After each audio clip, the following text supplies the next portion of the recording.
Rajshahi college, বিষয় হচ্ছে উদ্ভিদ বিজ্ঞান। আমি এখানে ভর্তি হয়েছিলাম, আমার বেশ কিছুদিন সময় লেগে গেছিল। আমাদের ব্যাচে মোটামুটি অধিকাংশ জনেরই চাকরি হয়ে গেছে। আমার চাকরি হতে একটু দেরি হয়েছিল, মানে প্র্যাকটিক্যালটা আমি গুরুত্ব দিছিলাম না প্রথম দিকে। মানে বেশ কিছু প্র্যাকটিক্যাল ফেল করি, মানে পরে যে আসে যে প্র্যাকটিক্যাল দিই সেই প্র্যাকটিক্যালটাই ফেল করি। আর মাঝে মাঝে ভাইবা দিই, হয় না, হয়তো বা রিটেনে ইয়ে করা হয়, রিটেন মার্ক কম থাকে বা ইয়ে করতে এই সময় লেগে গেছে। পরবর্তীতে আসে আল্লাহ একটা চাকরির ব্যবস্থা করে দিয়েছে। কোথায় চাকরি হয়েছে? জাতীয় রাজস্ব বোর্ডে। কি পদে? 60 মুদ্রাক্ষরিক। আমরা গল্প শুনছিলাম এতক্ষণ পর্যন্ত যে হাবিবের 60টা চাকরি হয়েছে, সবগুলাই কিন্তু 60 মুদ্রাক্ষরিক। তারপরে যে গেল আমাদের শান্ত স্যার, তারও 60 মুদ্রাক্ষরিক। যিনি এখন গল্প বলছেন তারও 60 মুদ্রাক্ষরিক। বাংলাদেশের যে নিয়োগগুলো হয় শর্ট হ্যান্ডে, অর্ধেকটা নিয়োগ পায় ঢাকা বহুভাষী সার্টিফিকেট রিসিভার, এবং মেধাক্রমে ফার্স্ট সেকেন্ড দুটাই কিন্তু ঢাকা বহুভাষী। এই মানুষটি সেই শর্ট হ্যান্ডেই কিন্তু চাকরি নিল। আমাদের 35টা পোস্ট ছিল আমাদের সাতলিপিতে। আমাদের এখান থেকে 12 জন, 12 জন আমরা অফিসে 35 জন নিয়েছে, তার ভিতরে 12 জনই ঢাকা বহুভাষী থেকে। এটা ভালো লাগবে যে এক জায়গায় একই কোচিং এর 12 জন জয়েন করতে পারা, পরিচিত মুখগুলো সব। ওকে রাঙ্গামিয়া, তারপরে বলেন লেখাপড়া বলছেন, গ্রামের পরিচয় দিয়েছেন। জি স্যার। জি, ও আবার ওর ফ্রেন্ডের বাবা অপারেশন, সেখানে চলে যাবে। জাস্ট 2 মিনিট কথা বলার জন্য আমি এখানে ভর্তি হই। সর্বপ্রথম আমার পড়াশোনার টার্গেট ছিল ওই সাইটে যে আমি গ্রামে থাকবো।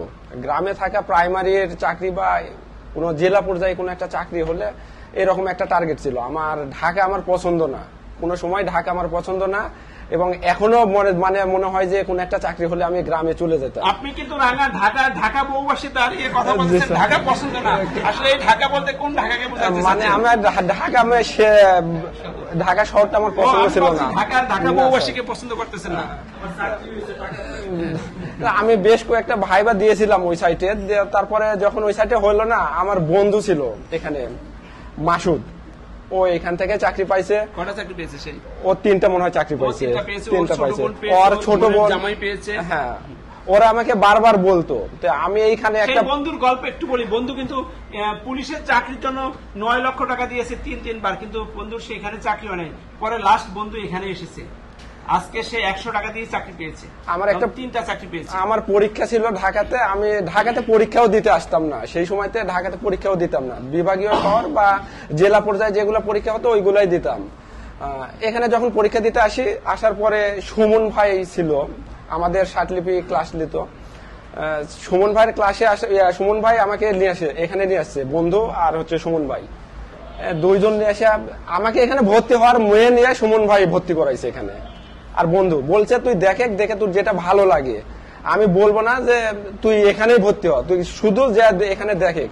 প্রথম দিন আসে যখন দেখলাম যে না, এখানকার পরিবেশ অনেক সুন্দর, সুমন ভাইয়ের সাথে আসে আমি ভর্তি হয়েছি এখানে। তারপর থেকে এখান থেকে পড়াশোনা, আর শেষ পর্যন্ত আল্লাহ একটা রিজিকের ব্যবস্থা করে দিছে।